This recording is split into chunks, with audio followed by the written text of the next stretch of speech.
What's going on, guys? BustUp6 here, back to another video, and today I have an album review for you guys.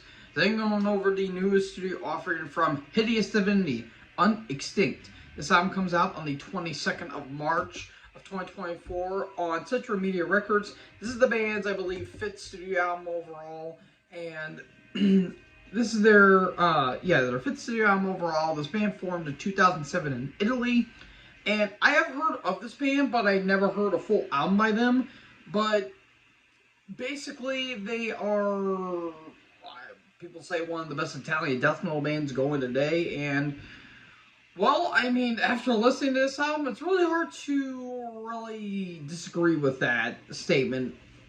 And I'm aware I'm a little late to this party, considering that, you know, I guess every metalhead on the planet has reviewed this album and sung its high praises. And, well, with enough of my blabbering, why don't we just get fully into this album? So we kick off with the opening track, Dust Settles on Humanity, and it's really nice, somber, kind of doom and gloom, kind of instrumental that really leads up into the opening track, the numinous one, or the nomious one, I should say. And right from the opening riff, I get a lot of Cali Cat vibes in terms of the the blast beats and the more syndicated chugs and the vocal cadences. I get some like big Cali Cat vibes, mainly from the latest album Terrorset, which I'm ironically playing in the background, just for some similarities, I guess you could say. And the song itself is really damn good. I really like the technical and, like, again, those more brutal moments. Some, like, moments of Aborted, maybe a little bit of Atheist thrown in there, but with a more visceral edge to it. And in a way, almost a little bit of a Suffocation-like vibe as well. And I get a lot of Suffocation on this entire album as a whole, specifically on the tracks Against the Sovereignty of Mankind, Quasi-Sentient, and More Than Many Never Won. Those songs in particular really have those Suffocation, like, chugs and, like, groove to it.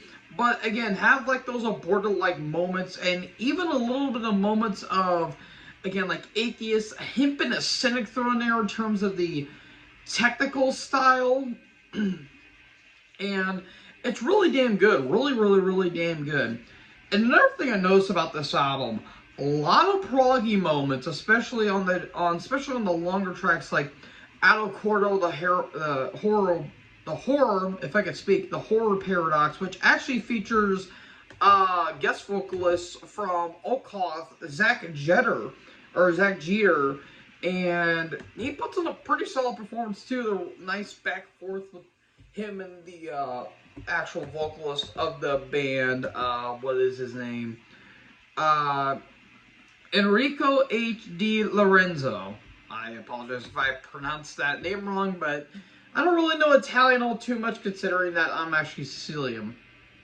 Anyways, moving on. Yeah, he does a really damn good vocal performance. Like, he has those, like, nice syndications. Really a lot of Frank Mullen vibes when it comes to his, like, lower gutturals. But his higher screams really remind me of Travis Ryan in some regards. It's really damn good. And they kind of have those proggy moments on the final track, Libyan Unfair, which translates to Life Without Fire. I believe so. And I kind of noticed a theme with this whole album, and if you look at the album cover, a lot of Dracula going on here, a lot of Last Voyage of the Mirror vibes, and I think this album really flows well. You got those more technical and those more proggier moments, but you get some more flat-out brutal moments, like especially on Quasi-Sentient and More Than Many Never Won. Like, those songs are just flat-out aggressive and have those, like, big bullet train aggression. And I'd say it really works. The guitars are really well mixed. The production on this album, I think, is really damn good. The drums sound really nice. The vocals are really out up front. He's very commanding, and he can be a little somber at moments. And I would say the guitar melodies, again, really remind me of Opeth in terms of the, like, really nice melodic moments. But you also have those more, what am I trying to find? What am I trying to say here? You have those more, man, yeah, it's a little hard to put into words, but I try to think of words off the top of my head, but I'm just blanking at the moment. But again, you have the like really nice somber, dissonant atmosphere going on, and a little bit of those ambient moments, especially on the three kind of instrumentals. The second one of Hair, Dirt, and Mud. It's not really ambience, it's got like more of a synth work to it, but it does have some like vocals in there, so not technically an instrumental, but it has more atmosphere built to it. But Dust Settles on Humanity, and the second instrumental, Der Verlaine Son, I think that's how you say it. Again, I apologize. It has those more kind of like dissonant, somber melodies to it, and the atmosphere is really built up. Like, the ambience really brings it up, and it's really damn good. And it kind of teases on what they're going to be doing on the song afterwards. And I think it's really damn well. It's a really damn good, like, build-up to the song in question. And, again, like, a lot of the songs on this album were very kind of adventurous. Like, a lot of Job for a Cowboy-like vibes, especially on Against the Sovereignty of Mankind and Quasi-Sentient. Like, those songs in particular really have some Job for a Cowboy like moments, and I really dug that. Now, if I do have any complaint, maybe there was a couple moments where they kind of went into the like too many transition. They got a little transition happy, especially on Against Sovereignty of Mankind and on Mysterium Trendium. Like, I felt like they kind of went a little too much on the transitions, and at some points it's a little unfocused and it's a little too sophisticated for my liking. But it didn't really bother me too much. It's just like, okay, where are we going? Where are we going? Like, it's like an acid trip in a way. And it's almost like a bipolar like moment. It's like, okay, what's going on? Where am I going? We're doing this and we're doing that. Like, they could have like eased up on that a little bit, but it didn't really bother me too much to a point where it was like, okay, it's getting a little mundane and it's a little tiresome. They only did that once in a while on this album, so it didn't bother me too much.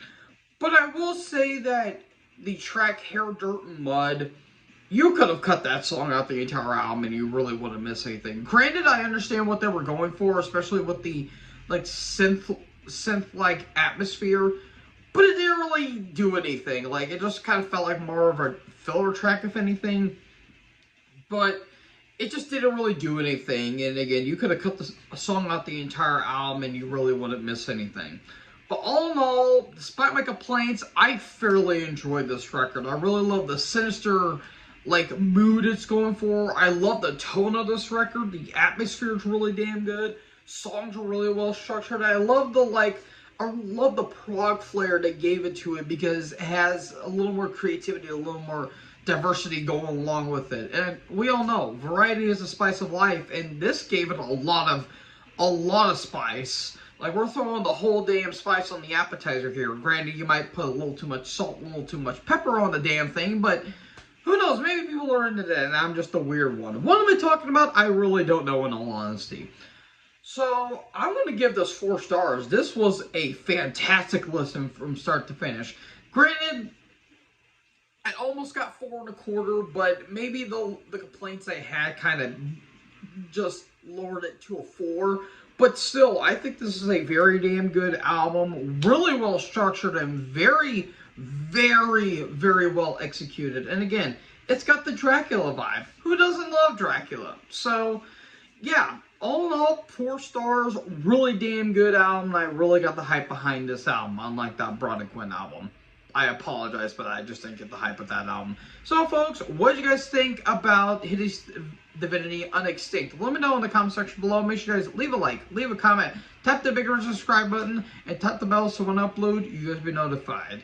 And as always, make sure you guys join the herd. Talk in the next video. Peace out.